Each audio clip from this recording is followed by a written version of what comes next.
ఎక్కడ దుర్గము మన ప్రభువే.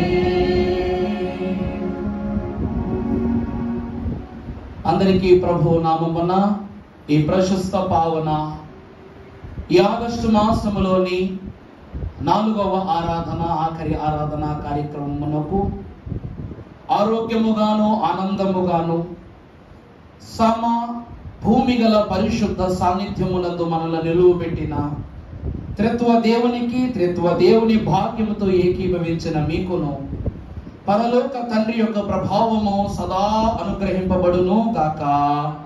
ఆమేన్. అందరికీ మరణాత మరణాత. దేవుని యొక్క మహాఘనమైన కృపను బట్టి ఒక అనుభవము, ఒక ఆనందము, ఒక ఆశీర్వాదము, ఒక అనుగుణ్యత కనపరుచుకును ఒక నిజతత్వమే దైవ సాన్నిధ్యమని మహాభక్తులైనటువంటి వారు తెలియజేయుట ఎంతో ప్రత్యేకము. దేవుని యొక్క మహాఘనమైన కృపను మనము చూసినట్లయితే గత వారము మనము ధ్యానము చేసుకున్న వాక్యములు 9 లక్షణములు కలిగిన ఒక స్త్రీ మనకు పరిచయము చేయబడుట ఎంతో ఆశీర్వాదకరము. ఆ తల్లి జెబెదయి భార్యయును క్రీస్తు ప్రభువారి యొక్క మెరుపు శిష్యులు అనగా ద స్టూడెంట్స్ ఆఫ్ థండర్, లేకపోతే ద థండర్ చిల్డ్రన్ అంట. ఇంకా ఇంగ్లీష్ లో చెప్పాలంటే ద థండర్ చిల్డ్రన్ అని చెప్పబడిన యోహాను యాకోబులు ఉరిమిడి వారు గనుక వారి తల్లియును అందరి తల్లులకు మించిన ఒక్కసారే పరిచయమై పరలోక ప్రభావాన్ని అంతటినీ తన ఒక్క మాటతో ప్రభు ఎదుట కట్టిపడవేసిన మహాగనురాలు సలోమి.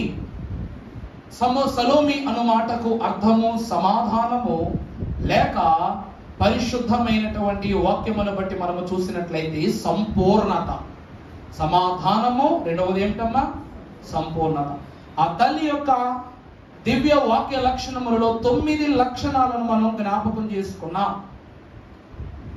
ఈ మాసములో, ఈ ముగింపు మాసము తరువాత రాబోవు సెప్టెంబర్ మాసము బైబిల్ మిషన్కు, వధువు సంఘమునకు విలువైన మాసము, స్త్రీల మాసము అయి ఉన్నది కనుక ఈ అనుభవ వాక్యములను తెలియచేయుటకు గాను కొందరు జ్ఞానముతోను విశ్వాసముతోను పరలోక పరిక్రమణతోను దేవునిలో సాగిన తల్లులను గురించి, పరలోక స్వాస్యమును కోల్పోయిన తల్లులను గురించి మనం వాక్యములో జ్ఞాపకం చేసుకుంటూ ఉన్నాం.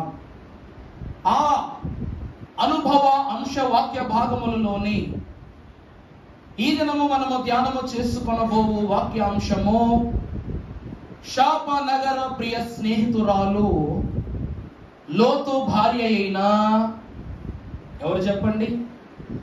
లోతు భార్య పేరు ఎంతమందికి తెలుసు ఇక్కడ? లోతు భార్య వాక్యములో లోతు భార్య పేరు లేదు, కానీ అనుభవజ్ఞులు, శాస్త్రులు వారు యదీత్ అని పేరు పెట్టారు ఆమెకు. ఏ పేరండి? యదీత్ అనే పేరు. ఇది మన బైబిల్లో వ్రాయబడలేదు, కానీ హెబ్రూ బైబిల్ నందు ఎన్నో తెలియని సంగతులను గుప్తము చేయబడిన అనుభవాల ముందు ఆ యొక్క తల్లిగారి పేరును మన పరిశుద్ధ గ్రంథములో లిఖించకపోయినప్పటికీ, పేరు లేని వాళ్ళు ఎవరున్నారు భూమి మీద? ఆమె యొక్క పేరును భక్తులైన వారు యదీత్ అనేటువంటి నామమును బట్టి కనపరుస్తున్నారు. అనగా లోక స్నేహితురాలు. యదీత్ అనగా ఏమిటండి? లోక స్నేహితురాలు. పరిశుద్ధ వాక్యములోనికి మనము వచ్చినట్లయితే ఈ ప్రశస్త వాక్య భాగమును ధ్యానము చేసుకుంటూ ఆది కాండ గ్రంథము 9వ అధ్యాయము, క్షమించండి 19వ అధ్యాయము 23వ వచనము నుండి చదువుకుందాము. లోతు సోయారుకు వచ్చినప్పుడు ఆ దేశమున సూర్యుడు ఉదయించెను. అప్పుడు యెహోవా సొదొమ మీదను గొమొర్రా మీదను యెహోవా యొద్ద నుండి గంధకములను అగ్నిని ఆకాశము నుండి కురిపించెను. ఆ పట్టణములను ఆ మైదానమును అంతటిని ఆ పట్టణములో నివాసించిన వారందరినీ తరువాత అయితే లోతు భార్య అతనిని వెనక నుండి తిరిగి చూచి ఉప్పు స్తంభము ఆయను. ప్రార్థన. సమస్త జ్ఞానమునకు మించిన నీ వాక్యమును మాకు బయలుపరచిన మా తండ్రి,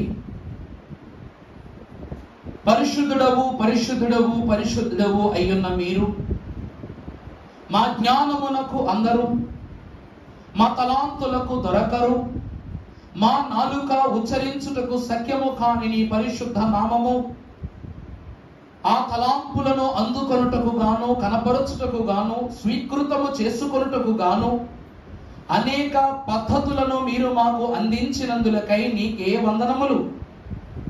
పరలోక ప్రభావమును, ఇహలోక ఆనందమును, మహిమ సౌధమును స్థిరపరిచిన యేసు స్వామి నీకే స్తోత్రములు. ఈ దినము దాన్ని ధ్యానించుకున్న వాక్య భాగములు తండ్రి, ఒక తల్లిని గూర్చి, ఒక తడబాటును గూర్చి, ఒక ఎడబాటును గూర్చి, ఒక పొరపాటును గూర్చి, ఒక శోధనకరమైనటువంటి శిక్షను గూర్చి మేము ధ్యానించుకొనుచుండగా అందులోని మర్మములే కాక నీతి నియమములను తండ్రి మీరే మాకు అనుగ్రహించుమని పరలోక వాక్య బోధకుడును దైవ జ్ఞాన సంపన్నుడు అయ్యున్న యేసు నామములు మిక్కిలి వినయముగా బ్రతిమలాడి వేడుకొనుచున్న మా ప్రియ పరలోకపు తండ్రి, ఆమేన్. పరలోక పరిశుద్ధ ప్రభావముతో నింపబడుటకు దేవుని ఆలయమునకు చేరి వచ్చిన వారలారా, ఈ మహిమ మందిరమునందు దేవుని మహిమ మిమ్ములను ఆవరించి దీవించును గాక. ఆమేన్. ప్రభునందు దేవుని ప్రియబిడ్డలారా, పరిశుద్ధ వాక్యములో పడాలన్నా స్త్రీయే, నిలబెట్టాలన్నా స్త్రీయే. పరలోక వాక్యములో మొదటి 5 పుస్తకాలను ప్రథమ వృద్ధుడును ప్రథమ గ్రంథకర్తయును అయినటువంటి ప్రవక్త అయిన మోషే వ్రాస్తే, ఆఖరి 5 పుస్తకాలు మాత్రము మహాభక్తుడును పరిశుద్ధుడును అని చెప్పినటువంటి యోహాను గారు వ్రాశారు. అందుకే ప్రారంభ 5 పుస్తకములు, ఆఖరి 5 పుస్తకములు ఎవరికి గుర్తుగా ఉన్నవి అంటే, ఎవరికి గుర్తుగా ఉన్నాయి? బుద్ధి కలిగిన, రెండవది బుద్ధి లేని కన్యకలకు గుర్తుగా ఉన్నవి. మొత్తం బుద్ధి కలిగిన కన్యకలు ఎంతమంది అమ్మా? బుద్ధి లేని కన్యకలు ఎంతమంది? అర్థమైందా? ధర్మశాస్త్ర గ్రంథములుగా చెప్పండి, పంచకాండములు బుద్ధి లేని కన్యకలను పోలి ఉన్నవి. వారి జీవితము ఒక గుణపాఠమని చెప్పడానికి సాదృశ్యంగా ఉన్నాయి సంఘానికి.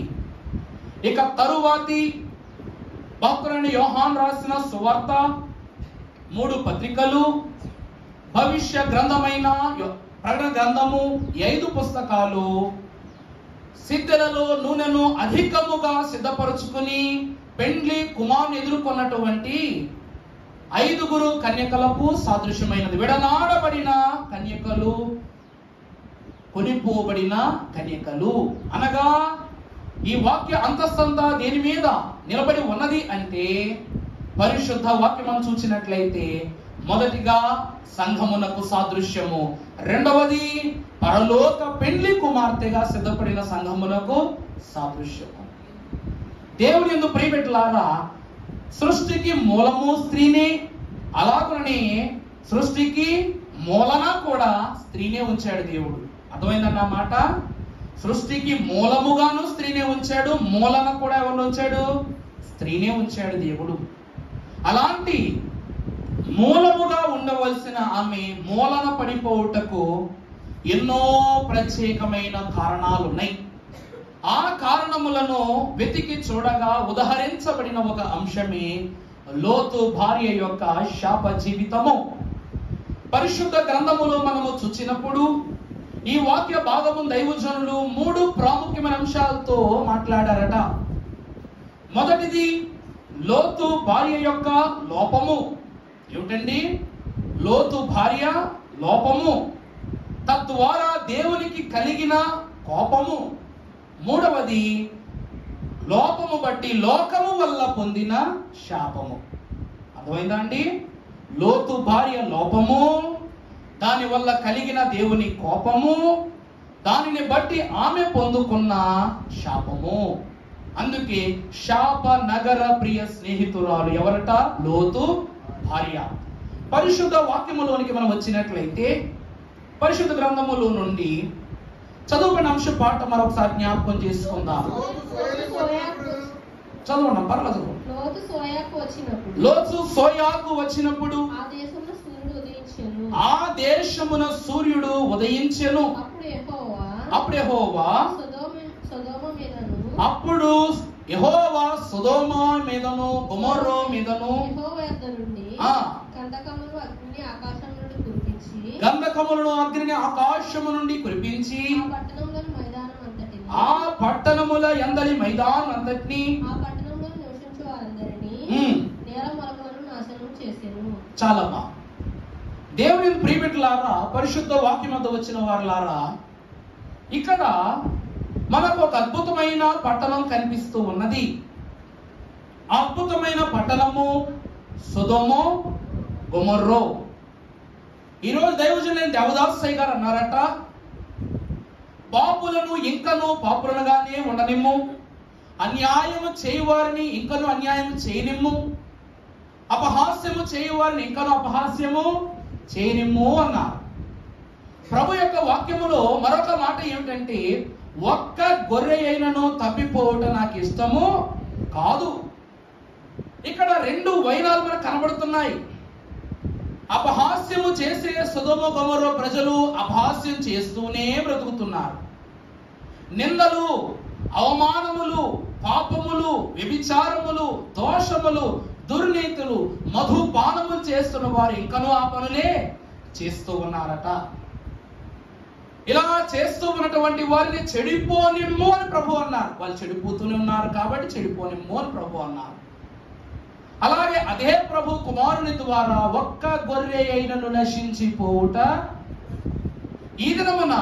దీనిని బట్టి మన అయ్యగారు ఏమన్నారంటే, దేవుడు అన్యాయస్తుడుగా మిగిలిపోయేటువంటి వారిని విడిచిపెట్టేస్తాడు ఒక సమయం కొరకు. కానీ నీతి క్రియలు అనుసరించుచున్న విశ్వాసి ఎప్పుడైతే ఇలాంటి దోష క్రియల వైపు అడుగేస్తాడో అప్పుడు దేవుడు ఖచ్చితముగా అయితే వాడిని ఆ స్థలాన్ని విడిచిపెట్టరు. అర్థమవుతుందా అండి నేను చెప్పే మాట? ఈరోజండి ఈ ఫోన్ కొనుక్కున్నాం. మన పిల్లలు ఏమైనా కొనుక్కుంటారు మన దగ్గర ఫోను? అమ్మా ఈ రోజంతా టెక్నాలజీ అయిపోయింది. మా మాస్టారు బళ్ళో నోరు వాడటం కన్నా ఫోనే ఎక్కువ వాడుతున్నాడు. బోర్డు మీద రాయటం కన్నా బోర్డు మీద బొమ్మ వేయటమే ఎక్కువ చేస్తున్నాడు. ఆ బొమ్మలో ఉన్న నోట్స్ అంతా మేమేం చేయాలి? ఫోన్లో కాపీ చేసుకోవాలి. అందువల్ల మాకేం కావాలి? ఫోను కావాలి అని అడుగుతాం. మన మాటను బట్టి, మన పెద్ద అయిన వారికి మనం తెలియజేసినటువంటి తలంపును బట్టి స్కూల్ టీచర్కి ఫోన్ చేసి, ఏమండి ఇది నిజమేనా అని మన ఆలోచన కొద్ది అడుగుతాం. మన బిడ్డల మీద మన నమ్మకం ఉన్నా మరి వారు ఎక్కడ దారి తప్పుతారన్న భయంతో అడుగుతాం. అవునండి ఇలాగే ఆన్లైన్ క్లాసులు జరుగుతున్నాయి అనగానే బొమ్మ కొనిస్తాం, ఈ బొమ్మ కొనిస్తాం. ఇవ్వంగానే వెంటనే ఏమవుతుందంట, మొదటి 2 నెలలు ఫోన్ మనకు దేనికోసం ఉపయోగపడద్దంటే బడి కోసం ఉపయోగపడద్ది. ఆ బడి పని అయిపోయిన తర్వాత వడి పని మొదలవుద్ది అనమాట. అనగా మన మడి పనులు మొదలవుతాయి. ఆ మడి పనులు ఒడి పనులుగా, ఆ ఒడి పనులు తడి పనులుగా, ఆ పనులే చివరకు ఎలా పనులు అవుతాయి? పొడి పనులుగా మిగిలిపోతాయి. అర్థమైందా అండి? బడిలో పాఠము నేర్చుకొనుటకు కొనుక్కున్న ఈ వస్తువే రేపటి రాకడలో మనకు గుణపాఠము నేర్పే స్థితికి తీసుకొచ్చేస్తుంది. అలాగనే దేవుని వాక్యములో మనము చూసినట్లయితే అబ్రహాము, లోతు మహాభక్తులు వీళ్ళిద్దరును కవలలు అంటారు. వాక్యాన్ని బట్టి మనం గమనిస్తే భక్తులు ఏమంటారు? జన్మతః వీరు కాకపోవచ్చు కానీ వారి జీవితానుసారముగా వీరు కవలలే. వీరి మాట తీరు మారలేదు, వీరి ఔదార్యము మారలేదు, వీరి యొక్క ఉన్నత స్థితి మారలేదు, వీరి పాడి పంటలు ఎప్పుడు మారలేదు. లోతు ఎంత సంపాదిస్తాడు, అబ్రహాం అంతే సంపాదిస్తాడు. లోతు ఎంత ప్రార్థన చేస్తాడు, అబ్రహాం అంతే ప్రార్థన చేస్తాడు. అబ్రహాముకి ఎంత దీవెన ఉందో లోతుకు కూడా అంతే దీవెన ఉంది. ఇంత దీవెనతో సాగుతూ ఉన్నటువంటి వారికి తన జీవితములో వారి యొక్క పాడి పంటల దగ్గర, పని వాళ్ళ దగ్గర గొడవ మొదలైందట. పని వాళ్ళ, కూలి వాళ్ళ దగ్గర మొదలైన గొడవ వ్యవసాయకుడి దగ్గరికి వచ్చింది. వ్యవసాయకుడి దగ్గరకు చేరిన గొడవ గుమాస్తా దగ్గరికి వచ్చింది. గుమాస్తా గొడవ భార్య దగ్గరకు, భార్య గొడవ వీరిద్దరి మధ్యకు వచ్చి కాలర్లు పట్టుకోలేదు కానీ ఏమన్నారు, విడిపోదాం అని సింపుల్ గా నేసుకున్నారట. లోతు మహాభక్తుడు ప్రమాణం చేశాడు ఏమిటంటే, ఆకాశము తలకిందులైనా, లోకము చీలిపోయినా, సృష్టి మనం విడగొట్టిన దేవుని స్నేహమును చెలిమిని మనము విడకుండగా పరలోక భాగ్యము చూచేంత వరకు మనం ఎలా ఉండాలి, ఇలాగే కలిసిమెలిసి ఉండాలి అని ప్రమాణం చేసుకున్నారట. అలాంటి లోతు, మిత్రమా మన ఇద్దరకు కూడా ఇలాంటి గొడవలు రావడం నాకు ఇష్టం లేదు, అందువలన మనం ఏమైపోదాం, మన వాటాలతో మనము ఎవరి జీవితాల్లోకి వాళ్ళ వెళ్ళిపోదామని వారికి వారొక మాట నేర్చుకున్నారట. అనుకున్న వీరు విడిపోయారు. అప్పుడు అబ్రహాం అంటున్నాడు, ఇక్కడ చూసినట్లయితే ప్రతిరోజు అబ్రహాం అయినా లోతైనా దేవుని అడగటమే అలవాటు. కానీ మొట్టమొదటిసారి విడిపోవటం అనే మాట ఎప్పుడైతే వీరి నోటి నుండి వచ్చిందో, జీవము మరణము ఎవరి వశము, నాలుక వశమే. ఆ నాలుక విడిపోదామనే మాట చెప్పడంతో అబ్రహాము నుండి మాత్రమే కాదు, దేవుడు ఏర్పాటు చేసినటువంటి నిబంధన నుండి కూడా విడిపోయాడు. దేవుడిచ్చిన స్వాస్థ్యము నుండి విడిపోయాడు. దేవుడి యొక్క జ్ఞానము నుండి విడిపోయాడు. అన్నిటి నుండి విడిపోయిన ఇతడు మరి దేవుడు ఈ ఆస్తి పంపకాల్లో ఈరోజు నీకు సగం నాకు సగాలు కూడా పోయినాయి. వాల్యూ ఏది బాగుంటే ఆ దాని మీదకే వెళ్ళిపోతుంది ఫస్ట్ గా. అలాగుననే అబ్రహాముని అడిగాడట, నాకు ఉండటానికి బ్రతకటానికి ఒక స్థలాన్ని నాకు ఇవ్వు అని అడిగినప్పుడు అబ్రహాము మహాభక్తుడు అంటున్నాడు, ఈ నిర్ణయము నాది కాదు, నీకు ఏ స్థలము కావాలో నువ్వే నిర్ణయము తీసుకో అని అబ్రహాము గారిని ఈ మాట లోతుకు చెప్పినప్పుడు ఒక పర్వతము యొక్క శిఖర అగ్రమునకు చేరుకొని వెళ్ళి పలు ప్రాంతములను, గ్రామాలను అతడు చూస్తూ ఉన్నప్పుడు అతని కంటికి రమ్యమైనది గాను సౌందర్యమైనది గాను కనిపించిన ప్రదేశమే ఏ ప్రదేశము, సొదొమ గొమొర్రా ప్రాంతం. ఈరోజు మనం వాక్యంలో చూసినట్లయితే మంచినీళ్ళు కన్నా మురికి కాలువే చాలా నీట్ గా కనిపిస్తుంది పైనుంచి.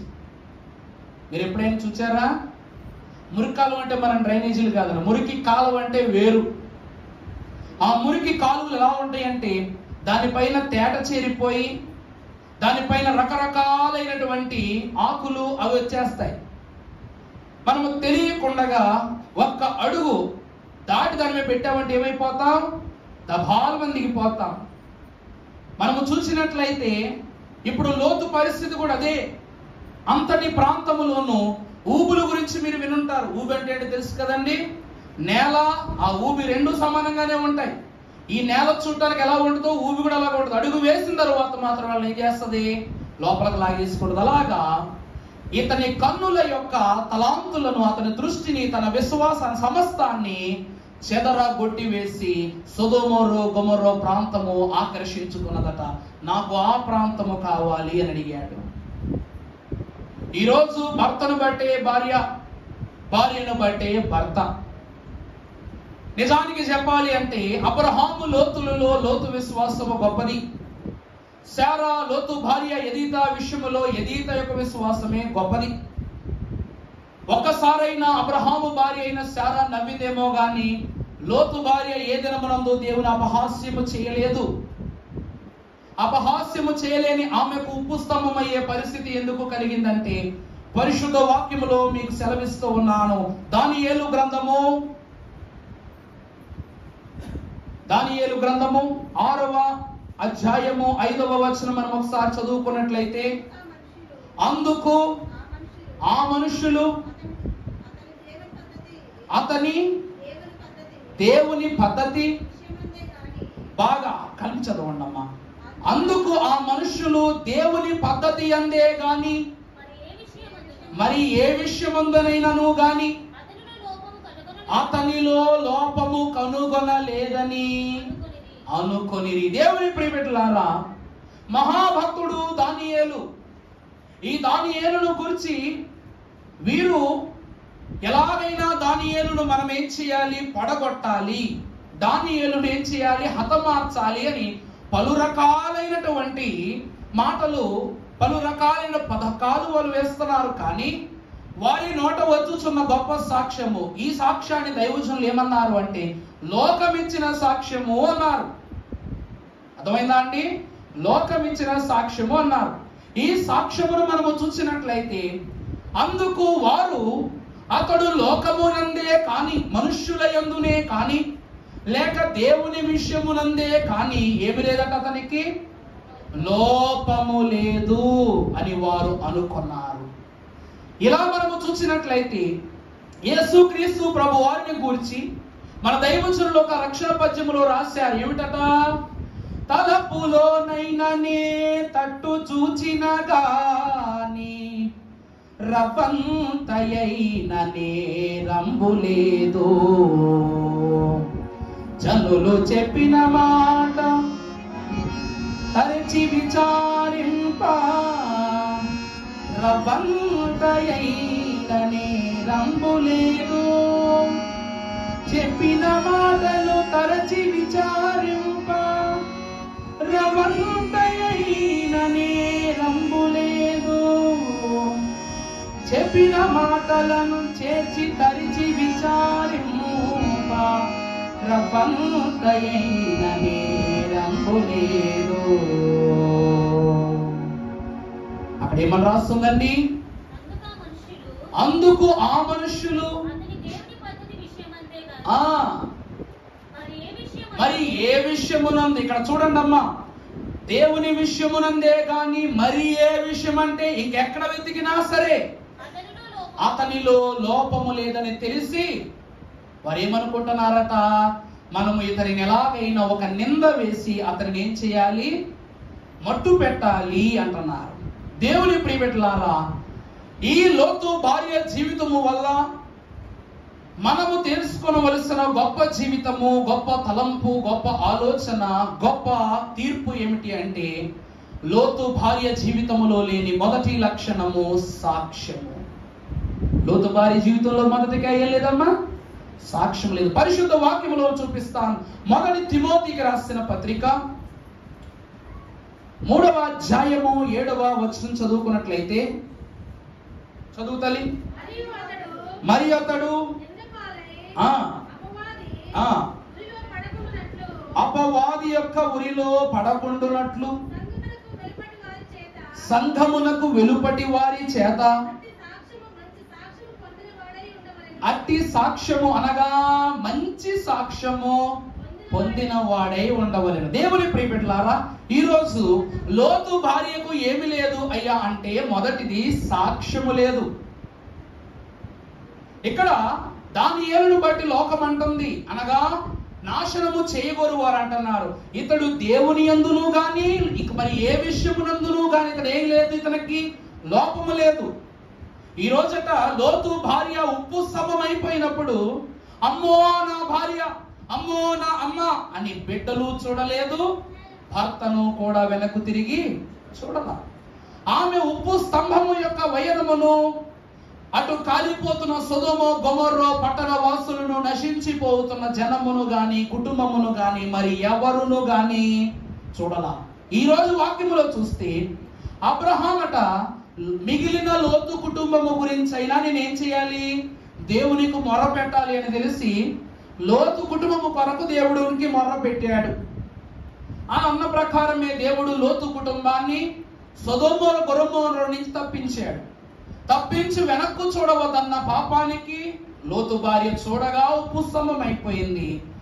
ఆమెను చూడకుండగా బయటకు వచ్చాములే, సరే దేవునికి ద్రోహులయ్యాము కదా అని ఆలోచించవలసినటువంటి లోతు కూడా లోకానుసారముగా ఉన్నాడు గనుక కాలగర్భమున లోతు యొక్క చరిత్రను దేవుడు ముగించేసినట్లుగా మనం చూడొచ్చు. ఇక్కడ వాక్యములో చూస్తే ప్రియులారా, మరి ప్రత్యేకముగా దేవుని గ్రంథం అంటుంది మత్తయి సువార్తతో, జ్ఞాపకముంచుకో, లోతు భార్యను ఏం చెయ్యి, జ్ఞాపకముంచుకో అని అంటుంది. ఎందుకంటే ఆమె ఉప్పు స్తంభముగా మారటానికి తన జీవితములో లేని మొదటి స్థితి సాక్ష్యము. ఈరోజు దేవుని వాక్యమును బట్టి చూచినట్లయితే మన జీవితంలో మొదటిగా ఉండవలసినటువంటి అంతస్తు ఏమిటట, సాక్ష్యము. అందుకే మనకు శ్రమ వచ్చినా, ఆ శ్రమ తీరినా ఏం చెప్పుకోవాలి? మరి అది చెప్పుకోకుండా మీరు చెప్పండి అని నామే తోతరేంటి, నామే తోతే నేనే చెప్తాను.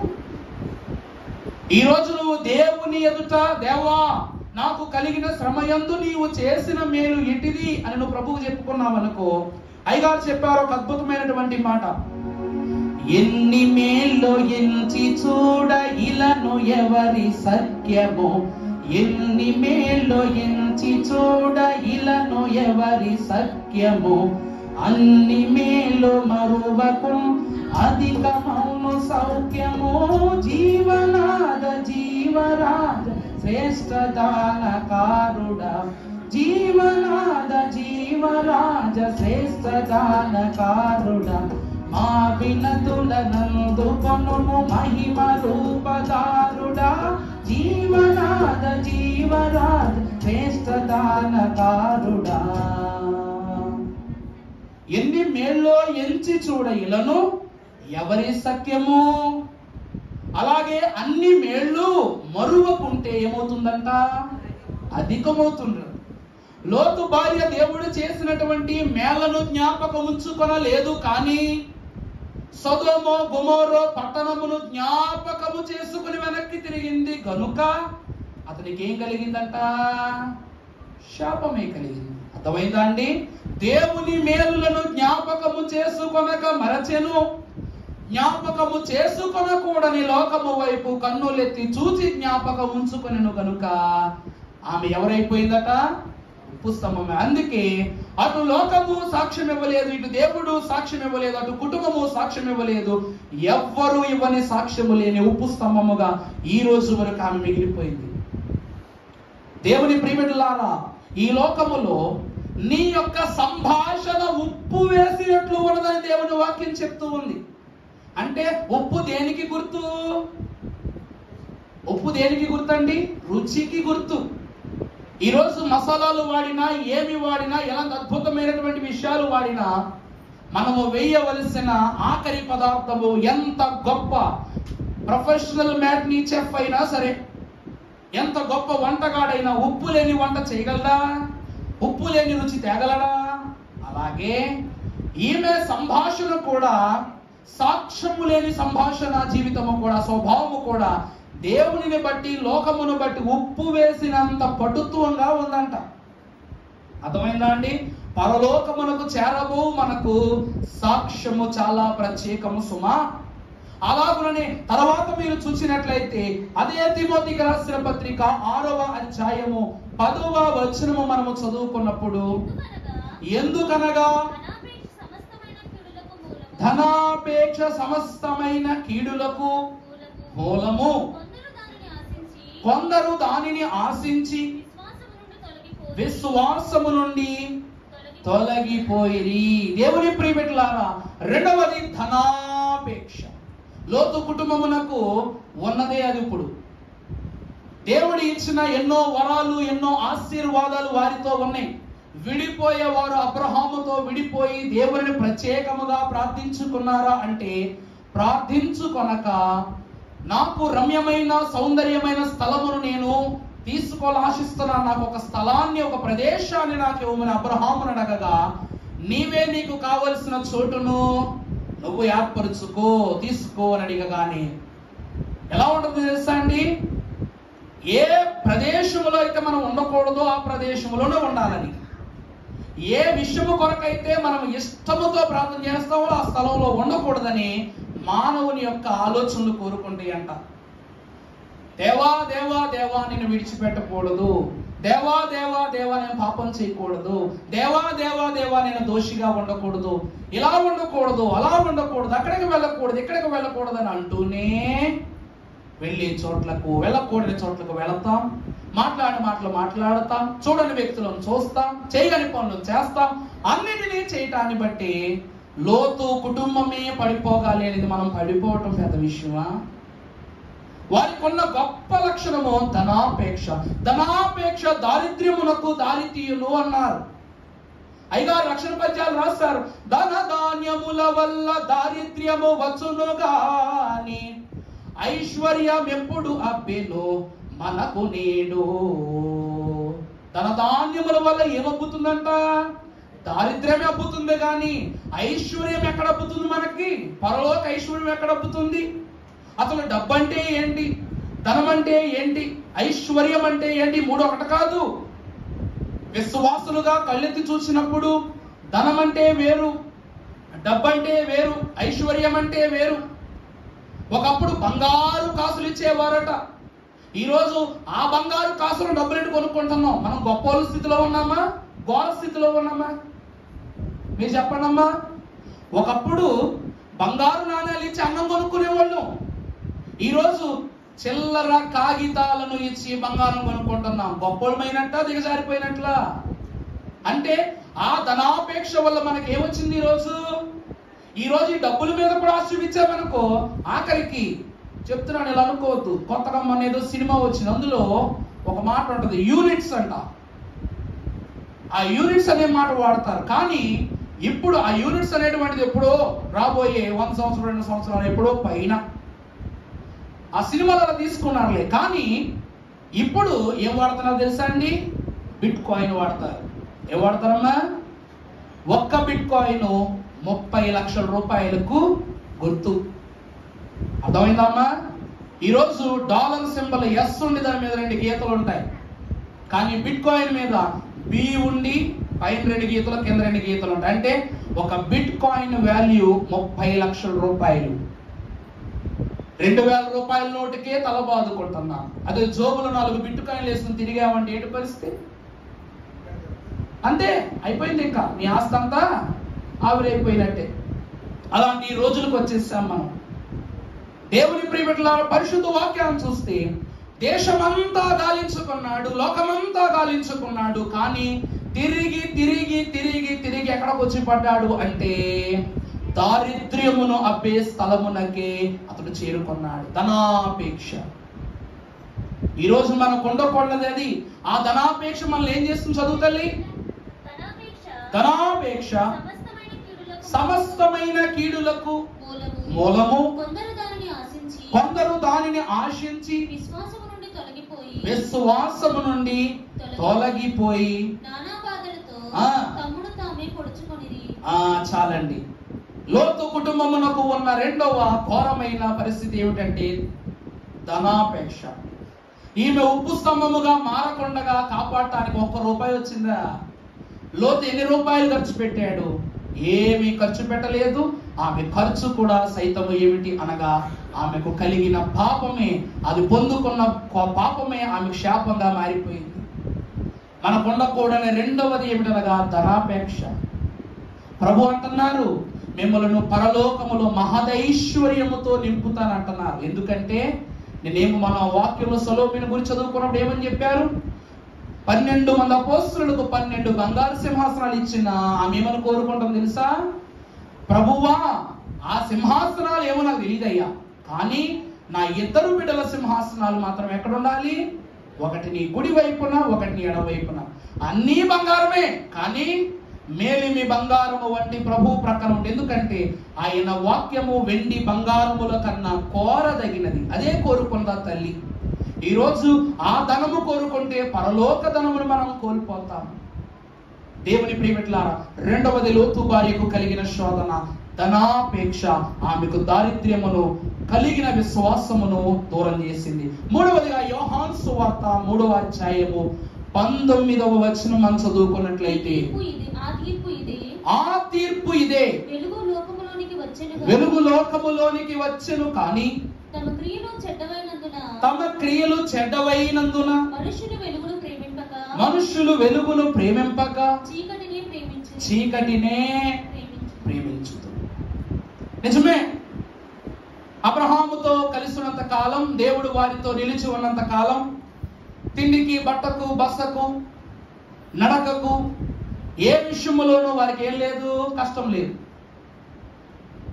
మనుషులకు కూడానంట కష్టం వస్తేనే దేవుడు గుర్తొస్తాడు. వాళ్ళకి ఈ కుటుంబాలే ఒక గొప్ప ఉదాహరణ.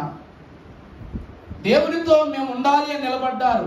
కష్టాలు లేనంత కాలం దేవుని స్తుతించారు. కష్టాలు వచ్చిన తరువాత దేవుని స్తుతించవలసిన సమయం వచ్చిన వారు దేవుని కూడా జ్ఞాపకం చేసుకోనలేదు. కాబట్టి అనగా వెలుగు మీ యొద్దకు వచ్చినను, అర్థమైందా అండి? వెలుగు మీ యొద్దకు వచ్చినను మనం ఏ క్రియలు ఇష్టపడుతున్నామంటే అంధకార చెడ్డ చీకటి క్రియలని మనం ఇష్టపడుతూ ఉన్నాము గనుక ఆ చీకటి ఏం చేసింది? ఈరోజంట మీరు ఎప్పుడైనా హారర్ వీడియోస్ చూసారనుకో, దెయ్యాలకు సంబంధించిన ఏదైనా సినిమాలో, సీరియల్లో చూసారనుకో, మన ఇండియాలో తెలుగు సినిమా వాళ్ళు ఎట్లా చేస్తారో తెలుసా? ప్రతిసారి తల చిరాకు వచ్చేటువంటి పెడతారు. ఎలాగో తెలుసా? కరెంట్ పోతకు వస్తుంది. ఖచ్చితంగా కరెంట్ పోవాల్సిందే. ప్రశాంతంగా దేశమంతా కరెంట్ ఉండదు, కానీ ఆ సినిమా తీసే వాళ్ళకి మాత్రం టైం కరెంట్ పోవాల్సిందే. కరెంట్ పోగానే వెంటనే టార్చ్ లైట్లు, ఫోన్ లైట్లు వాడే మనుషులు ఉన్న లోకంలో ఈరోజు కూడా కొవ్వొత్తి అట్టుకోవాలాడు. ఈరోజు కూడా ఏం పట్టుకోవాలా?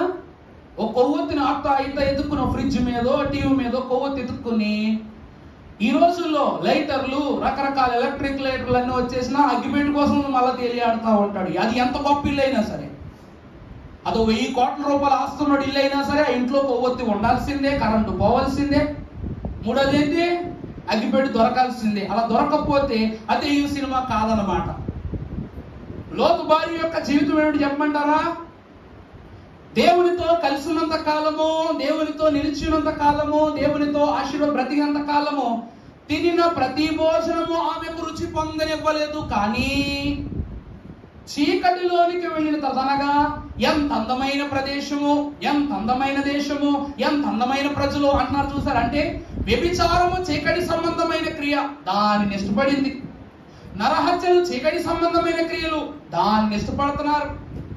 బిడ్డలను, పెద్దలను తాగుచూ తిరుగుచూ లోకమనే పాపమనే చీకటిలో బ్రతుకుతూ ఉన్నప్పుడు అవన్నీ వీరికి వెలుగు జీవితంగా కనబడుతున్నాయంట.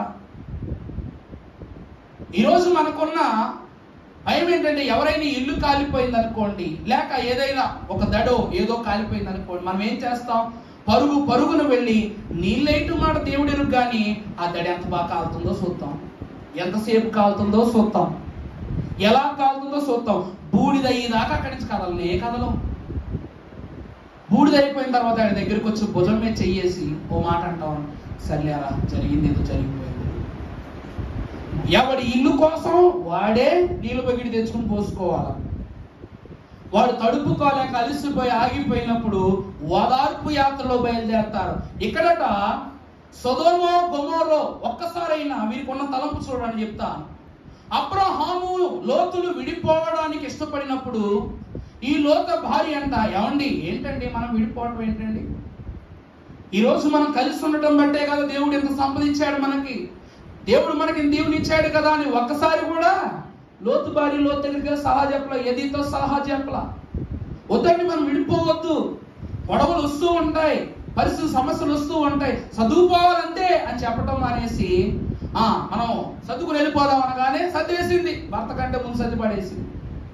అంటే అబ్రహామును విడిచిపెట్టి వెళుతున్నప్పుడు, అబ్రహాము ఉన్న స్థలమును, ఆ మోరియా ప్రదేశమును విడిచిపెట్టి వెళుతున్నప్పుడు వెనుకకు తిరగనటువంటి ఆమె సొదొమ గొమొర్రా పట్టణము కాలిపోతే ఏం చేస్తుందంట? అమ్మో నా పట్టణం, అమ్మో నా ప్రజలు, అమ్మో నా సంపద. తెలుగు సినిమాలు తెలివితేటలే మనకి. తెలుగు సినిమాలు తెలివితేటలే. కొవ్వ చుట్టుకొని ఇలా చూస్తాడు, ఫస్ట్ వెనకాల నుంచి వెళ్తుంది. ఏం చేస్తారు? ఇలా వెనక్కి తిరుగుతారు, తిరిగి ఎక్కడుందో చూస్తాం, ఈ పక్క నుంచి వస్తుంది అది అన్నమాట. ఇలా రాగానే ఎదురుగా ఉంటుంది అన్నమాట. దేవుని ప్రియమిట్లారా, ఇంట్లో జనరేటర్ బంద్ చేయదు అదే టైంకి, ఇంట్లో ఒక్కొక్క విజులు వచ్చేస్తాయి, స్టవ్ వార్పము, ఫోన్ ఛార్జింగ్లు అయిపోతాయి. అలాగా సొదొమ గొమొర్రా పట్టణంలో ఏం కాలిపోతుందో, ఎవరు కాలిపోతున్నారు, ఎలా కాలిపోతున్నారు, ఏమేమి కాలిపోతున్నాయి, ఎప్పుడు కాలిపోతున్నారు, కాలేంత వరకు చూసే తత్వము తన మనసులో ఉంది. పరిగెడుతున్నంతసేపు అమ్మో దేవా తప్పించావు అని అంటాం మానేసి ఏం చేస్తున్నారు? ఆలోచన అదే, వెనక్కి చూడటమే. లోతుకు కూడా తప్పక ఆలోచన ఉండే ఉండవచ్చు. ఉప్పు స్తంభమైన భార్య పరిస్థితిని బట్టి అతడు వెనుక తిరగలేదేమో, కానీ అతని మనసులో కూడా ఏముంది? యజమానుని హృదయములో ఏమున్నదో అలాగుననే యజమానురాలి హృదయంలో కూడా ఏముంటది? యజమానుడైన ఆదాము గారు ఏమంటారు? ఇదిగో నువ్వు నాకు ఇచ్చిన ఈ స్త్రీ నాకు ఆ పండు ఏం చేసింది? తినిపించింది, తినమని చెప్పింది అని అవ్వ మీదకి వెళ్ళేసాడు.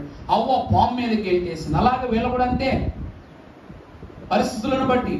లోతు భార్యకి ఎప్పుడైతే అలా జరిగిందో లోతు వెంటనే అలర్ట్ అయిపోయాడు అనమాట. ఆమెకు ఉప్పు స్తంభం అన్నాడు, దేవుడు నన్ను బూడిదే చేసేస్తాడేమోనని గత్తర పడుతూ కంగారు పడుతూ ఇంకా వెనక్కి తిరగకుండా పిల్లలు తీసుకుని వెళ్ళిపోయాడు అక్కడి నుంచి. అప్పుడైనా సరే సరిగా ఉన్నాడా అంటే లేదు. చీకటితో స్నేహము, ఇదిగో మీలోనికి వెలుగు వచ్చి ఉన్నది, లెమ్ము తేజరిల్లుము. నీ యొద్దకి ఏమొచ్చింది? వెలుగొచ్చి, మహిమ వెలుగొచ్చి ఉంది నీ దగ్గరికి. అయినా సరే మనం ఏం చెయ్యం?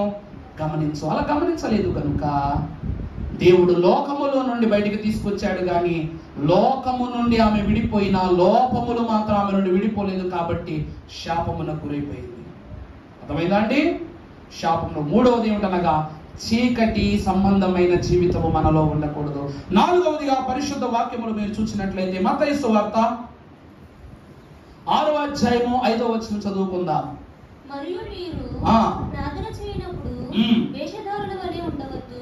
మీరు ప్రార్థన చేయునప్పుడు వేషధారుల వలె ఉండవద్దు. మనుషులకు కనబడవలెనని సమాజ మందిరములలోను, మనుషులకు కనబడవలెనని సమాజ మందిరములలోను, వీధుల మూలలలోను నిలిచి ప్రార్థన చేయుట వారికి ఇష్టము.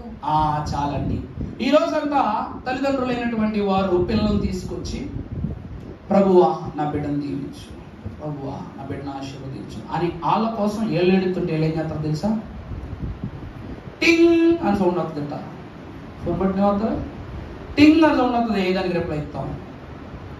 దాని తర్వాత ఇలా కొట్టి ప్రార్థన మళ్ళా మళ్ళీ టింగ్ అని రాగానే జోరు బంద్ ఇస్తాం, మళ్ళీ నొక్కుతాం, పక్కన పెడతాం.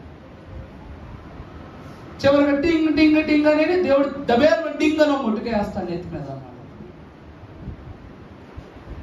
దేవుని ప్రియమిట్లారా, మూడవ పరిస్థితి ఏమిటంట? మీరు వేషధారుల వలె ఉండవద్దు. మీరు ఎలా ఉండకూడదు? ఈ లోకములో వేశ్యతనము కన్నా వేషధారితనం చాలా ఘోరమైంది. దేవదేవుడు అంటున్నారు, వేశ్య నోరు గొయ్యి వంటిదంట. వేశ్య నోరు ఎలాంటిదండి? గోతి వంటిది. దేవుని యొక్క శాపము నిన్న గోతిలో పడేస్తుందంట. దేవుని శాపం ఏం చేస్తుంది? మనల్ని ఆ గోతిలో వేశ్య నోరు వంటి గొయ్యిలో పడేస్తుందంట దేవుని శాపం. మరి వేశ్య యొక్క నోరునే గోతితో పోలిస్తే వేషధారుల యొక్క నోరు మరి దేనికి గుర్తు? నొయ్యికి గుర్తు. ఈ గోతిలో పడితే లేవగలమేమో గాని నూతిలో పడితే లేవగలమా?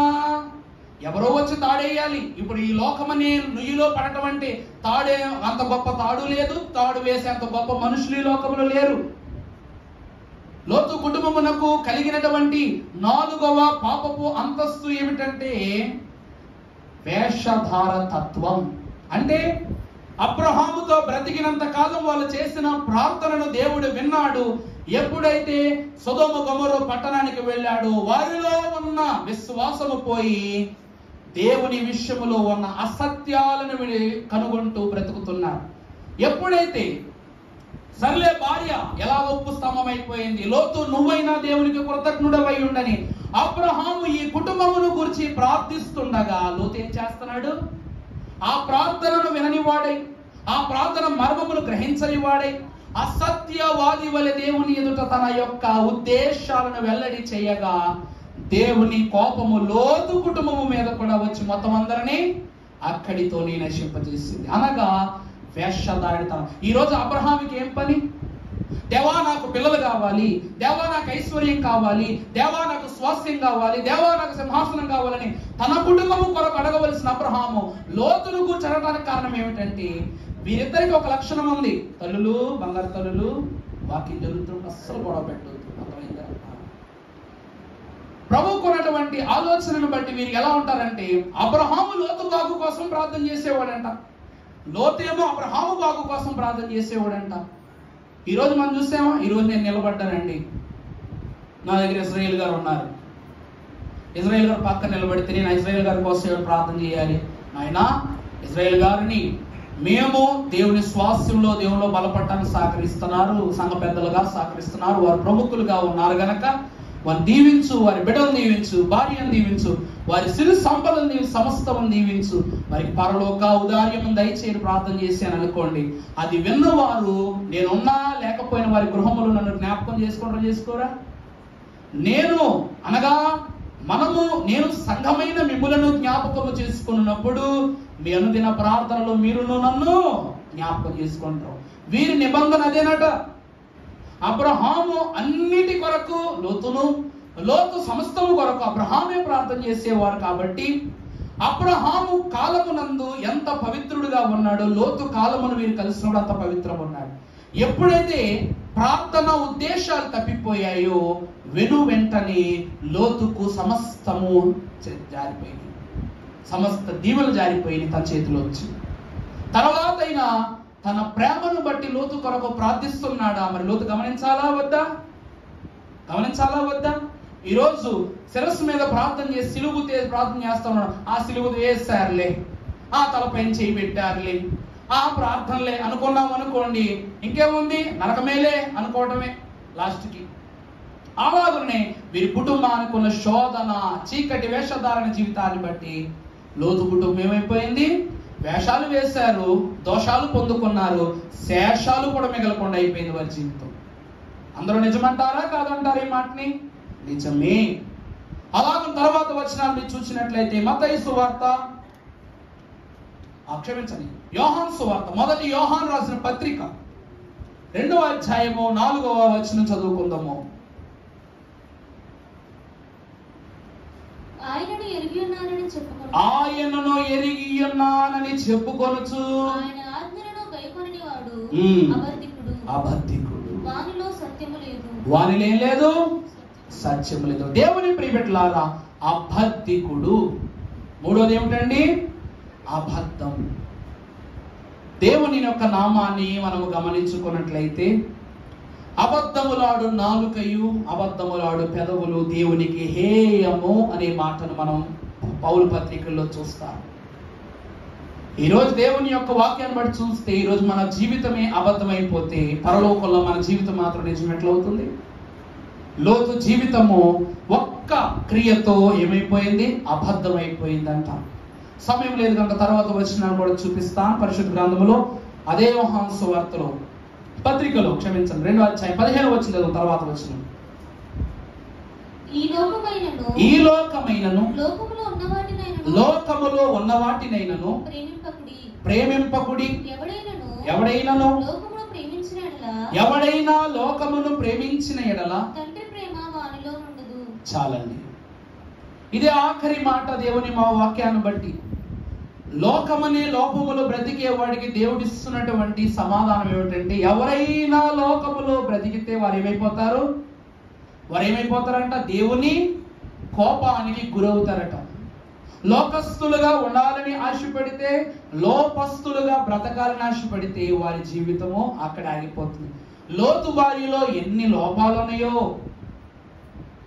ఈరోజు అంటారు కదా, మేడి పండు చూడు మేలిమయుండును, పొట్ట విప్పి చూడు పురుగులుండు, తర్వాత బిరికి వాని మదిని బింక మీలాగురా, విశ్వదాభి రామ వినరా వేమ.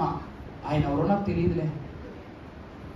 అంటే మనము చూచుచున్న ఫలం ఏదైతే ఉన్నదో అది కంటికి రమ్యముగాను చూచుటకు సౌందర్యముగాను కనిపించును, కానీ దాని ఆంతర్యమేమిటో దాని పొట్ట విప్పి చూడగా పురుగులు కుళ్ళు కుతంత్రములతో ఉండినట్లు లోతు యొక్క కుటుంబము అబ్రహాముతో ఉన్నంత కాలమును రమ్యమైనది, సౌందర్యమైనది, సమాధాన దీవెనలు కలిగింది. ఈరోజండి మనం ఈరోజు చాలా సంతోషంగా బ్రతికేస్తున్నామంటే మన తల్లిదండ్రులు చేస్తున్న ప్రార్థనే.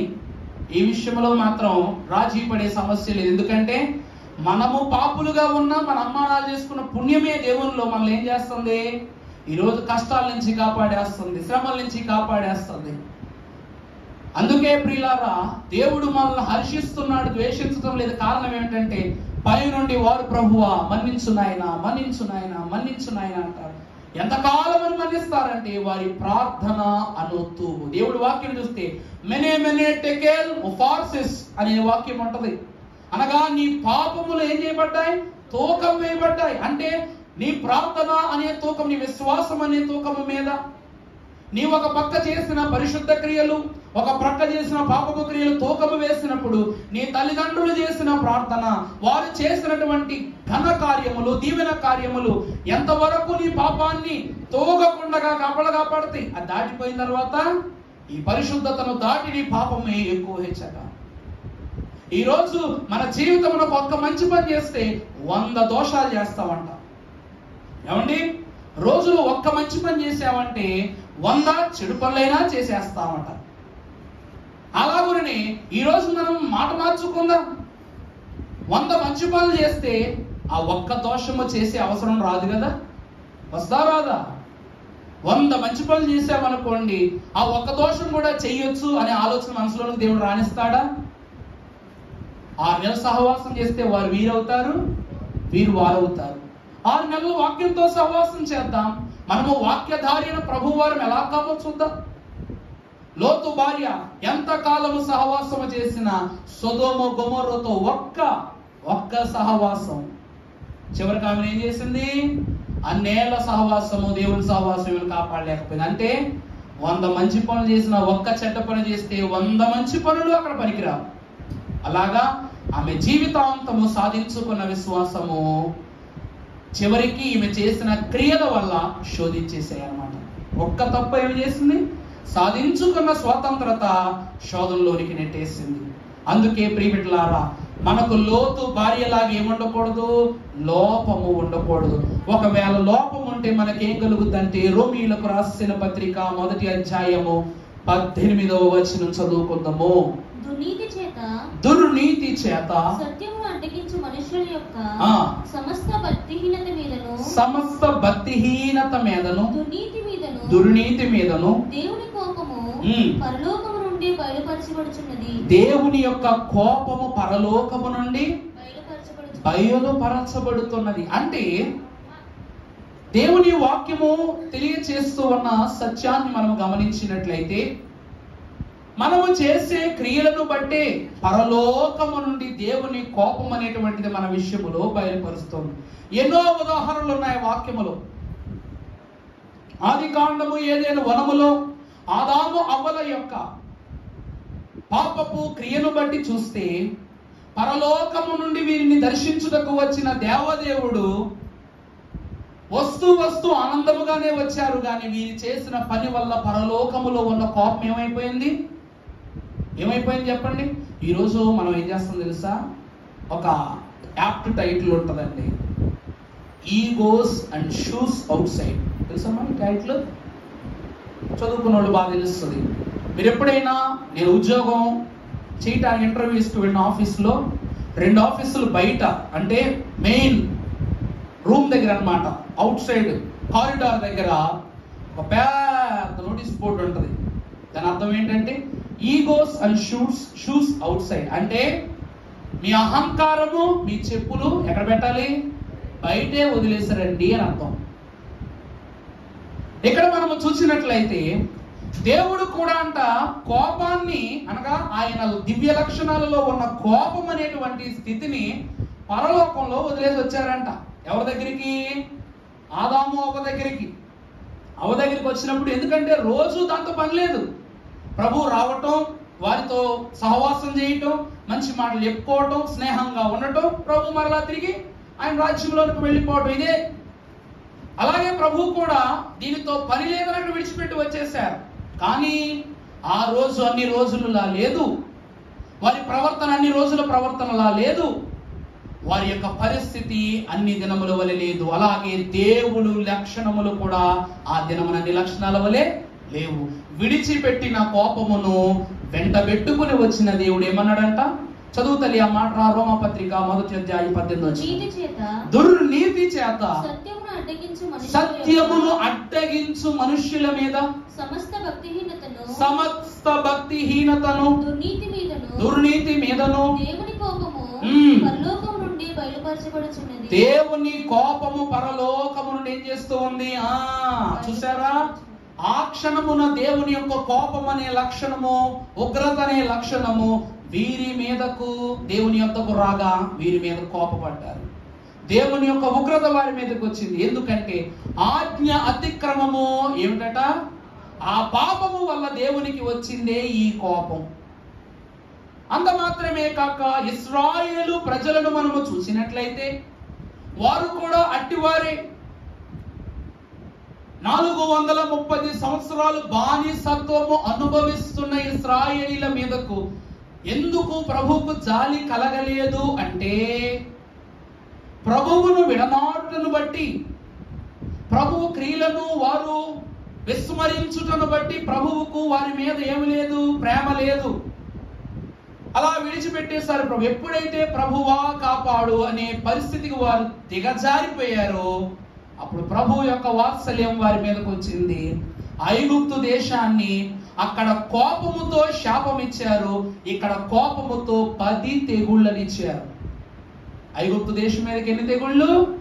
దేవునికి కోపం వస్తే ఏమి స్పందిస్తాయి తెలుసా? ప్రకృతి మొత్తం స్పందిస్తుంది.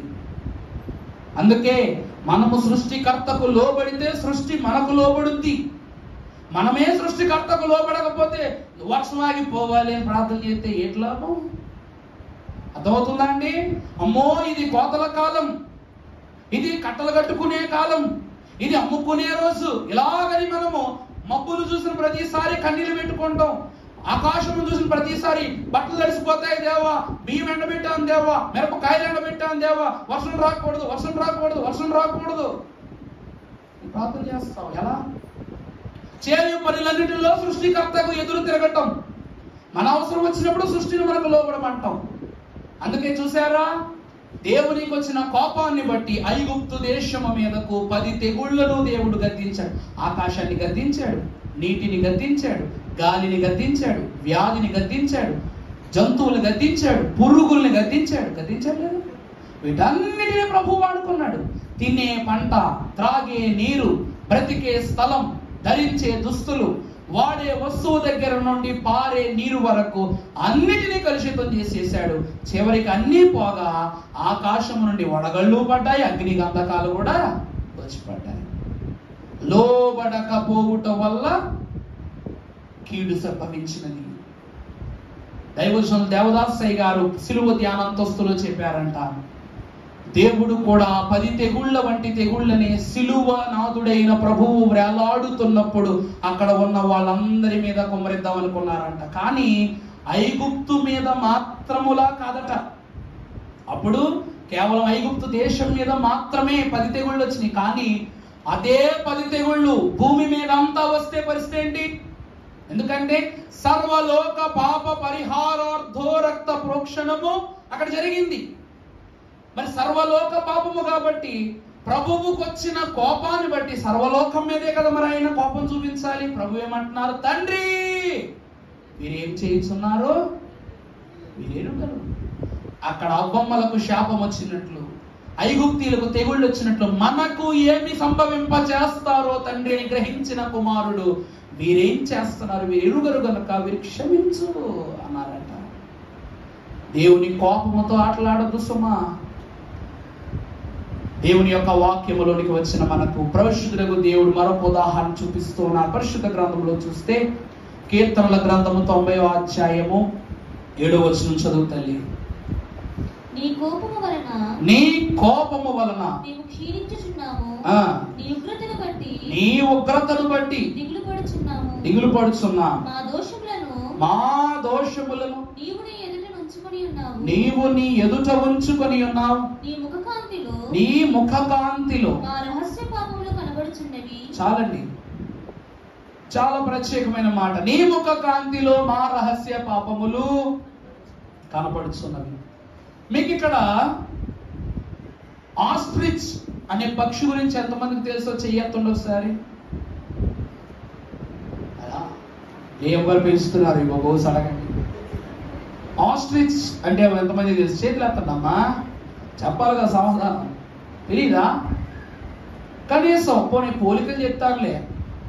6 అడుగులు కాళ్ళే ఉంటాయి, 4 అడుగులు మెడే ఉంటది, మిగిలిన 2 అడుగులు శరీరం ఉంటుంది. అంటే ఆ మొత్తం కోడి యొక్క ఎత్తు 9 అడుగులు. అంటే ఇక్కడ నిలబడిందంటే సీలింగ్ తల పగలగొట్టుకుని పైకి వెళ్ళిపోద్ది అనమాట. సీలింగ్ను పగలగొట్టి తన తలను పైకి ఎత్తగలదు. అది కానీ కోపం ఇలా కాళ్ళు 2 నిలబెట్టింది అనుకోండి, దెబ్బకు గుండె జారిపోవాల్సిందే. అది గంటకు 40 మైళ్ళు వేగంతో 40 మైళ్ళ దూరం పరిగెట్టగలదంట. ద ఫాస్టెస్ట్ బర్డ్ అని కూడా అంటాం. అంటే ల్యాండ్ క్రీచర్స్ లో ద ఫాస్టెస్ట్ బర్డ్ అంటాం. ఇక్కడ ఈము పక్షులు ఎంతమందికి తెలుసు? చెయ్యత్తాను ఇప్పుడు. ఈము పక్షి తెలవదా? ఇంతకుముందు గోల్డెన్ సార్ తిన్నారని కూడా చెప్పారు కానీ ఈము పక్షి ఎంతమంది తెలుసు చెప్పండి అమ్మా. ఒకప్పుడు మన నెడదోల్లో ఉండేవి, చూడలేదా? ఈము పక్షులు ఎంత ఉంటాయి? ఈ ఎత్తు ఉంటాయి. ఇవి ఎత్తుంటాయా? దీనికి ఇంకొక 2 కోళ్ళు జత చేసి అంత ఎత్తుంటాయి అనమాట. ఈ కోడికో లక్షణం ఉంటుందట. అంటే ఈ నిప్పు కోడి ఆస్ట్రిచ్కో లక్షణం ఉంటుందంట. ఏమిటంటే ఎవరైనా వేటగాళ్ళు వీటిని వేటాడడానికి వస్తే ఏం చేస్తాయి తెలుసా? ఆ సన్నటి మెడ ఏదైతే ఉందో అది తలకై భూమిలో పెట్టేస్తుందంట. వేటగాడు వీటిని వేటాడడానికి వస్తున్నాడు అంటే ఒక ప్రమాదం వస్తుందని తెలియగానే ఈ కోళ్ళు ఏం చేస్తాయి? వాటి తలను తీసుకుని వెళ్ళి మట్టిలో కప్పెట్టేస్తాయి. అంత మాత్రాన వేటగాడు వీటిని విడిచిపెడతాడా? కానీ ఇదేమనుకుంటుంది అంటే నేను ఎవరికి కనబడటము లేదు అనుకుంటున్నా. అక్కడ వాక్యములో చదివినప్పుడు మరలా చదువమ్మా మాట. నీ ఉగ్రతను బట్టి దిగులు పడుచున్నాము, నా దోషములను నీ ముఖ కాంతిలో నా రహస్య పాపములు. అది లెక్క. మనము పాపము చెయ్యటము లేదు అని గ్రహిస్తూ ఆ కోడివలి మన తలని లోకములోను దాచుకుని నన్ను ఎవరూ చూడట్లేదు అనుకుంటాము. కానీ ఒక సమయమున దేవుని యొక్క ముఖ కాంతిలో మనకు రహస్య పాపాలని దేవుడు ఏం చేస్తారంట? అలా చూపించేస్తారంట. అందుకే అటు 24 పెద్దల లోకమునకు దేవుడు సింహాసనం యొక్క దేవలోకమునకు మధ్య ఉన్న గాజు సముద్రము దేవుని ముఖ కాంతికి సాదృశ్యమై ఉన్నది. ఆ గాజు సముద్రము మీద నడుస్తున్నప్పుడు నీ రహస్య పాపాలను ఎక్కడ కనబడతాయి? ఆ యొక్క సముద్రము యొక్క విడ్డు మీద కనబడిపోతాయట. అందుకే ప్రభు అంటున్నారు, అనగా దేవునికి కోపము రాకుండా చెయ్యాలి అంటే రహస్యముగా చేసే పాపాలు కూడా మనం ఏం చేయాలి? మానివేయాలి. అందుకే గారు రాశారు, అనుకున్న పాపాలు అన్నీ దేవునికెరుకే, అనుకున్న పాపాలు అన్నీ దేవునికెరుకే, అని కాటు oni mana valeno marubakumi, ani kato oni mana valeno marubakumi, apabro tini mano konomi, manasa shakalu నరకంబు సహింపలేవు, మనసా శాపాలు నరకంబు సహింపలేవు, పాపవృత్తిని మానుకొనుమి.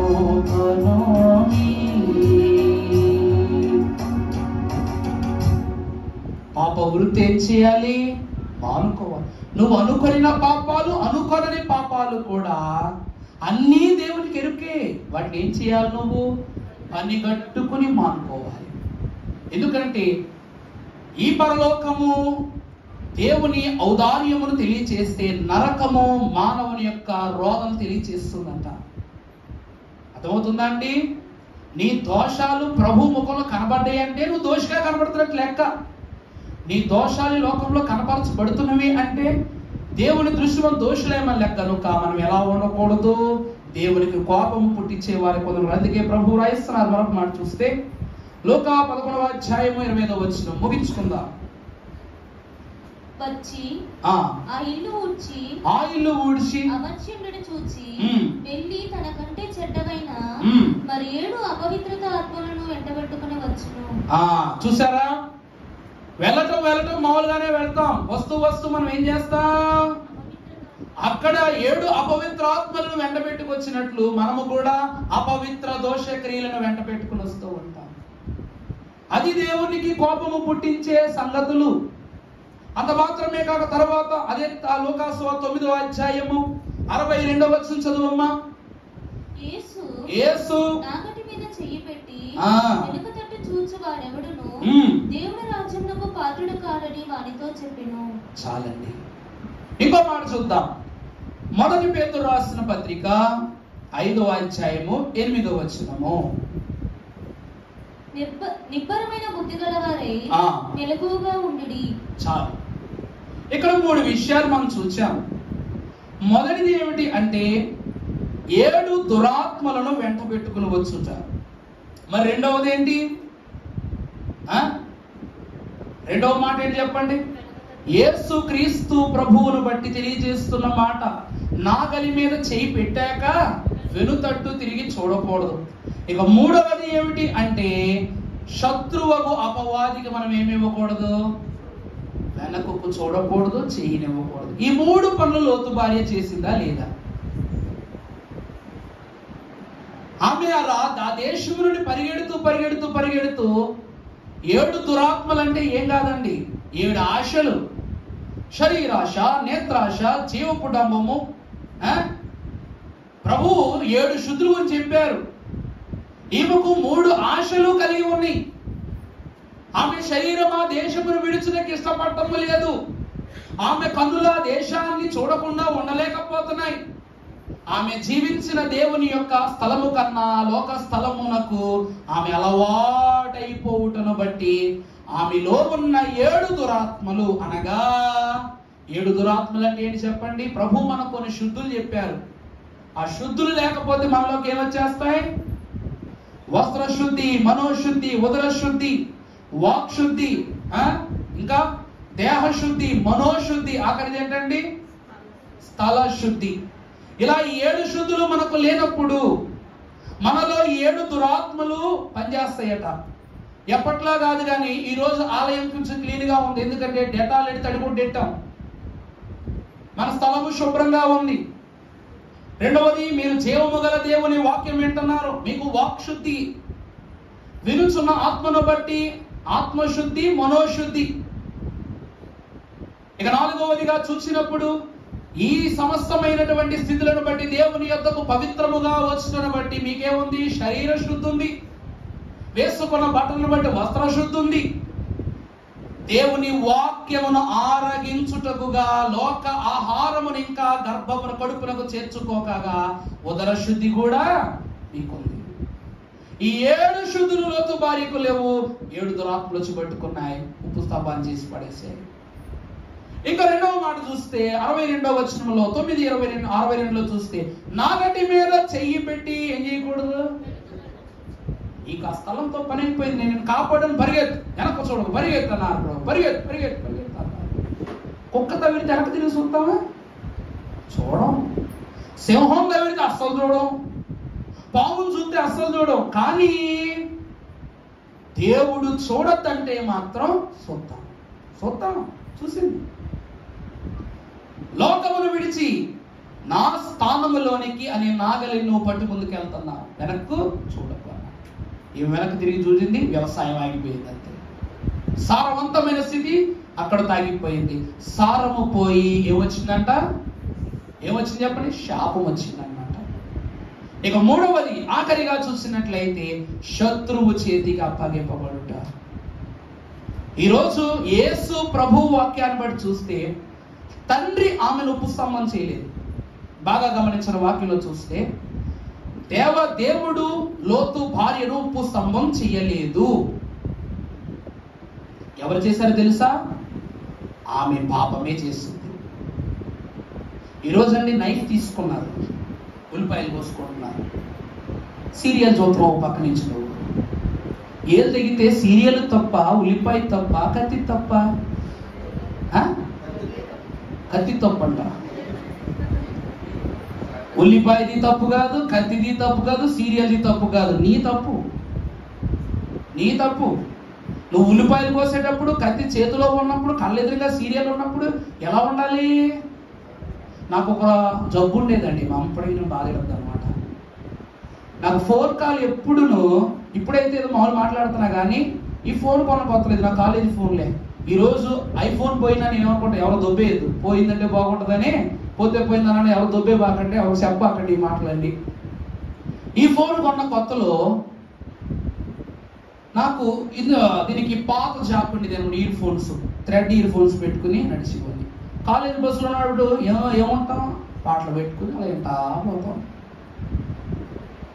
కాలేజ్ బస్సు దిగినప్పుడు కూడా ఇయర్ ఫోన్స్ తీయను నేను. రోడ్ క్రాస్ చేయాల. రోడ్ ఎంతమంది ఉంటుంది అంటే ఈ పులిపేట దగ్గర రోడ్ అంత దూరం ఉంటుంది రోడ్డు.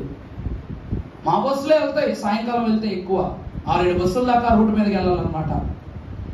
వింటా వింటా వింటా వింటా వింటా దాటేస్తుంటే పిలిచే అరుపు వినపడలా, ఏం వినపడలా. బేసిక్ గా నేచరే అది, హ్యూమన్ బీయింగ్ డిఫెక్టివ్ థింగ్ అంటారు దాన్ని. అంతే.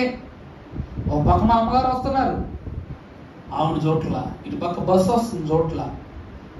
వెంటనే డ్రైవర్ దిగట పట్టుకుని ఇలా లాగాడు అనమాట వెనక్కి. చచ్చిపోతావా అన్నాడు అనమాట. ఆ దృశ్యం చూసిన తర్వాత మా అమ్మ ఇయర్ ఫోన్స్ తెంపేసింది. ఈ ఫోన్ ఫట్ మన నేలకేసి కొట్టింది. అన్ని బాగు చేయించుకుని అనుకోండి, వేరే విషయం అది. దీన్ని బట్టి మనం చూస్తే శత్రువైన అపవాది మీకు ఏం కలిగిస్తూ ఉంటాడంటే, ఒక ఆలోచనను తన దృష్టి యందు మిమ్మలను అలాగా లాగేసుకుంటా చూస్తాడు. అందుకే మీరు ఏం కలిగి ఉండాలి? మెలకువ. ఎందుకంటే ప్రియులారా, నన్ను డ్రైవర్ ఏమో కాపాడడానికి లాగాడు, శోధకుడు మాత్రం దేనికి లాగుతున్నాడు? శోధకుడు అనగా పక్కనే ఉన్న పగవాడు ఎక్కడికి లాగాలని చూశాడంట? తన భర్త అయిన లోతును దేవుడును వెనక్కి తిరగవద్దు అని ఆమెకు చెప్తుంటే శోధకుడు అంటున్నాడు, ఇదిగో నీ బంగారు నాణం పడిపోయింది, నీ బంగారు కాసల పేరు పడిపోయింది అన్నట్లుగా ఆమె స్వాస్థ్యంగా మార్చుకునే దేశాన్ని అలవాటు చేసి వెనక్కి తిరిగి చూడడం అనగానే ఏమైపోయింది? ఇక్కడ సాతాను తప్పు కాదు, ఎవరిది తప్పు కాదు, ఆమె ఆశది తప్పు. ఆమె ఆశపడిన ప్రాణాన్ని దేవుడు ఎలా తృప్తిపరుస్తాడో, లోకాన్ని ఆశపడితే అపవాది కూడా అలాగే తృప్తిపరుస్తాడు. అందుకే పక్కనే పగవాడు ఉంటాడు, ఇరు ప్రక్కల దేవదూతలు ఉంటారు. నువ్వు వాళ్ళని చూడకుండా వీడిని చూస్తావు కనుకే ఉప్పు స్తంభమైన లోతు భార్యని జ్ఞాపకం చేసుకొని వాక్యం అంటుంది. దేవుని ప్రియబిడ్డలారా, ఆమె లోపము దేవునికి కోపం తెప్పించింది. అంటే 3 విషయాల వల్ల దేవుని కోపం వచ్చింది ఈ మీద. మొదటి విషయం ఏమిటంటే 7 దురాత్మలు అనగా 7 దోష లక్షణాలు కలిగి ఉండటం వల్ల దేవుని మీద కోపం. శుద్ధులు లేనటువంటి ఆమెకు దేవుని కోపానికి గురైంది. రెండవదిగా చూస్తే దేవుడు నాగటి మీద చేయబెట్టి వెనక తిరుగు చూడొద్దన్నాడు, ఆమె చూసింది. మూడవది అపవాది చేతిలో ఉండ శత్రువు చేతికి చెక్కొద్దండి అన్నట్లుగానే శత్రువు జయించింది. దేవుని కోపం ఆమె మీదకి వచ్చేసి ఇలా లోకమునే లోపములోనికి దేవుని కోపములోనికి వస్తే చివరికి మిగిలేది ఏంటండి? శాపము. పరిశుద్ధ గ్రంథములో మీరు చూసినట్లయితే సామెతల గ్రంథము 3వ అధ్యాయము 33వ వచనం చదువుకుందాము, ముగింపు చేసుకుందాం. చదువమ్మా. భక్తిహీనుల ఇంటి మీదకు యెహోవా శాపము వచ్చును, నీతిమంతుల నివాస స్థలమును ఆయన ఆశీర్వదించును. చాలండి. అక్కడ మనము చూసినప్పుడు భక్తిహీనుల నివాస స్థలముల మీదకి ఏమొస్తుంది? యెహోవా శాపం. వాళ్ళ శాపం కాదు, ఎవరి శాపం? ఈరోజు నాకు రీసెంట్ గా వినబడింది అన్నమాట ఒక మాట. నేను బయటికి చెప్పొద్దులేదు, సంఘాన్ని చెప్పాలి, మరి ఎక్కడైనా పర్వాలేదు. జరిగిన సంఘటన ఏమిటంటే, అమ్మా మీకు కొన్ని కవర్లు అందజేయబడతాయి, అందులో మీరు ఎంతెంత పాపం చేశారో అంతంత పాపాన్ని లెటర్లో రాసి దానికి తగ్గ కానుక అందులో పెట్టి ఇవ్వండి అన్నాడంట ఒక పాదిరి. అర్థమైందండి? మనం చేసే దోషాలు పాపాలు ఏతున్నాయో అవన్నీ మీరు చెప్పుకోలేకపోతారేమో, బహుశా అవన్నీ మేము చదివి మీ కొరకు ప్రార్థన చేస్తాము. అవన్నీ మీకు ఇవ్వబడిన కవర్లో ఒక పేపర్ ఉంటుంది. ఆ పేపర్లో నీట్గా వివరంగా రాసి అందులో కానుక పెట్టి, అంటే పాపానికి తగ్గ కానుక పెట్టి అందులో పెట్టి ఇవ్వండి అన్నారంట. ఒక ఆమెంట 4 పేజీలు పాపం రాసిందంట, 40 రూపాయలు కానుక ఇట్టిందంట. అతను ఆమెను పిలిచి ప్రార్థన చేసినప్పుడు ప్రార్థన చేసి, దేవా మరి 4 పేజీలు పాపం చేసిందంటే నేను అర్థం చేసుకోగలను ఆయన. ఏదేమైనా ఈ పాపానికి ఈ కానుకకు వెల తోగట్లేదు ప్రభువా అన్నాడంట. ఏంటంటే ఈ పాపానికి కానుక ఏం తోగట్లేదంట, లెక్క సరిగా తోగటం లేదు ప్రభువా. సరే ఏదైతేనే నువ్వు ఎంతవరకు క్షమించగలవు అంతవరకు, అంటే ఈ 40 రూపాయల పాపాలను తగ్గ క్షమించి మిగిలినంత వదిలే అని చెప్పేసి ప్రార్థన చేశాడంట దైవజనుడు, ఎవరు మహానుభావుడు. అందుకే వాక్యం అంటా ఉంది ప్రత్యేకంగా, దేవదాసయ్య గారు అంటున్నారు, ధనాన్ని ముట్టుకోకుండా ఈ రోజు వరకు మీ దేవదాసయ్య గారు ధనాన్ని ముట్టుకున్నారని ఒక్కరూ రుజువు చేయలేకపోతున్నారు. కారణం ఎందుకో తెలుసా? పరలోకపు సిరి సంపదలతో పోషింపబడినటువంటి మన దైవజనునికి ఈ రోజు వరకు పరలోక భాగ్యమే గాని పరలోకపు పోషణే గాని లోక పోషణ లేదు. అయ్యగారు అందుకే పద్యంలో రాశారు, కారులు బస్సులు సంచారము లేని సమయములోనే బైబిల్ మిషన్ స్థాపనం జరిగిందంట. ఏమండి? ధనము ధాన్యము ట్రస్టులు లేనప్పుడే బైబిల్ మిషన్ స్థాపనం జరిగిందట. గొప్ప గొప్ప ధరలు నాణ్యములు డబ్బులు అందించబడకపోయినా బైబిల్ మిషన్ స్థాపనం జరిగిందట. ఎలాగూ జరిగినంటే పరలోకపు సొమ్ముతోనే బైబిల్ మిషన్ స్థాపనము జరిగేను.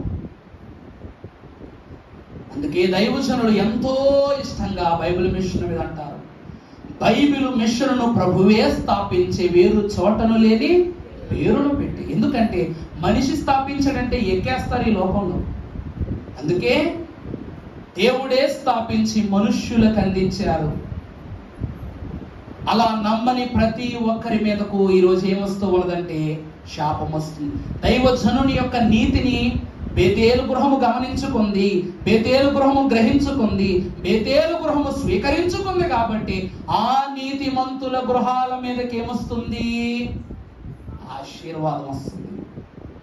అలా బైబిల్ మిషన్ను బట్టి ఆ గృహమును బట్టి ఆ గృహ విశ్వాసాన్ని అనుసరించుతున్న మనకేమొస్తుంది? ఈరోజు మన గృహాలకు ఏమొస్తుంది?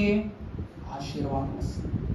దేవుని గృహముగా భావించుకున్న స్థలము నుండి సొదొమ్ము గొమొర్రా పట్టణములోనికి చేరిన లోతు గృహము, లోతు యొక్క కుటుంబము, లోతు యొక్క వంశాంకులం ఏమైపోయిందట?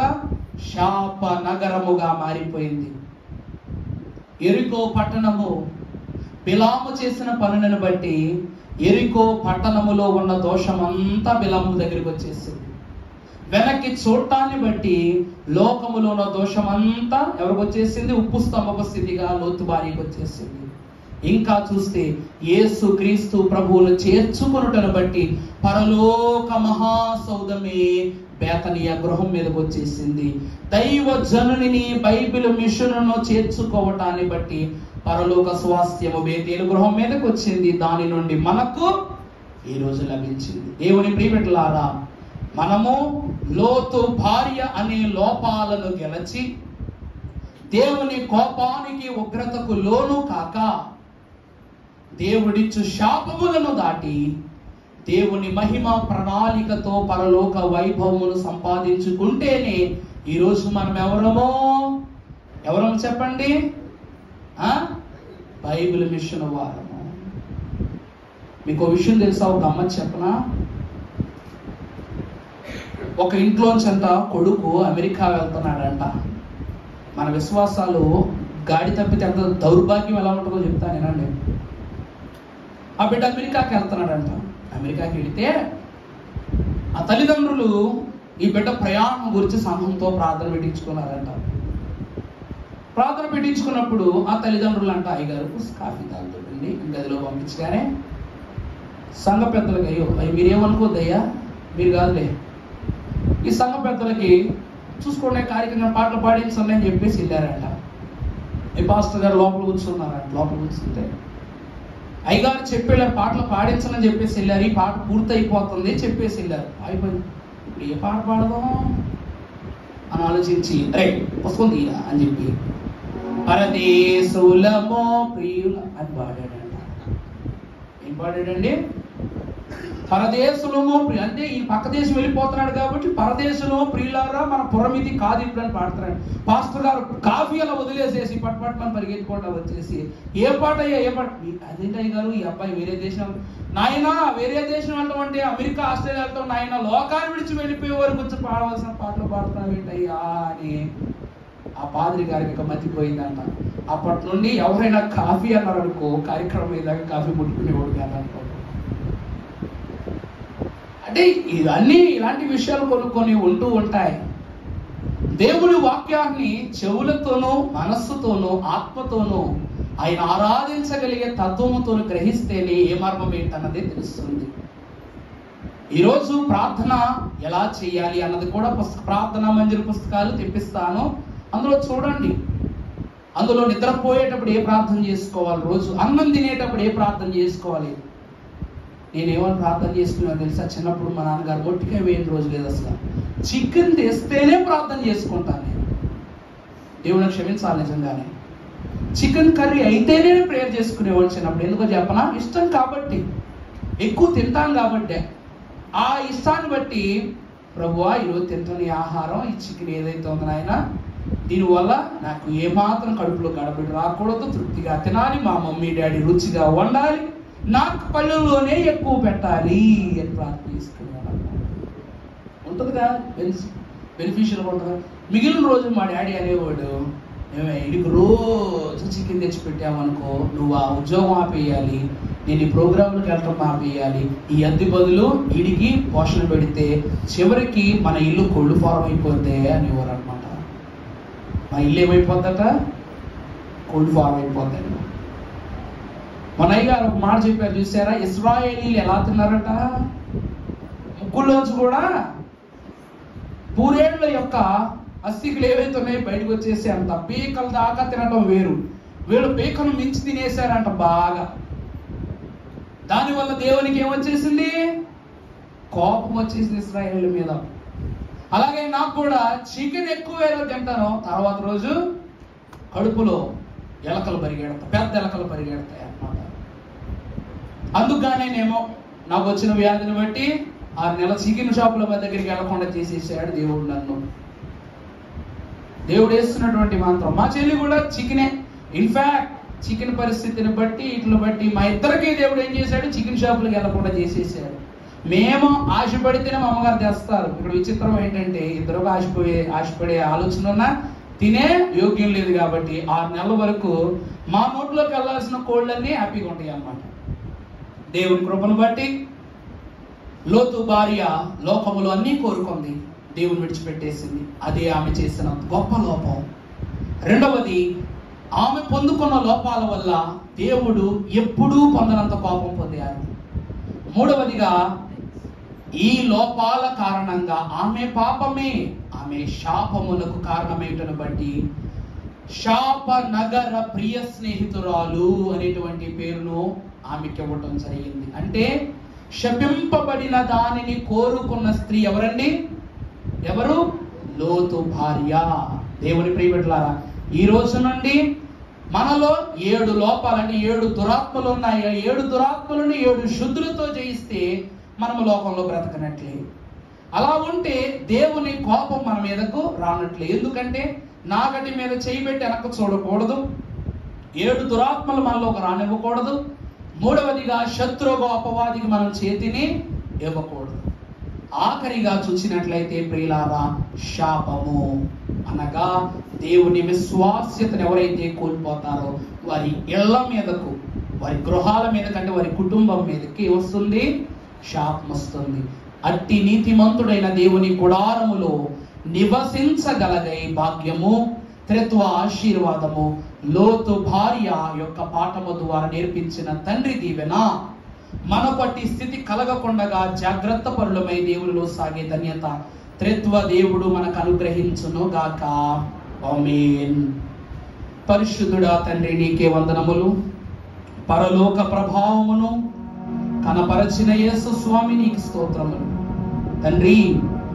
ఈరోజు ప్రభువా, మా తలలను మా కండ్లను మూసుకొని మేము ఈ లోకమునకు ఈ లోపాలకు దూరంగా ఉండమని ఆశిస్తున్నాము. కానీ మా శరీర క్రియలన్నీ సుస్పష్టముగా నీ ముఖములో కనబడుతున్నవని వాక్యములు వ్రాయించారు.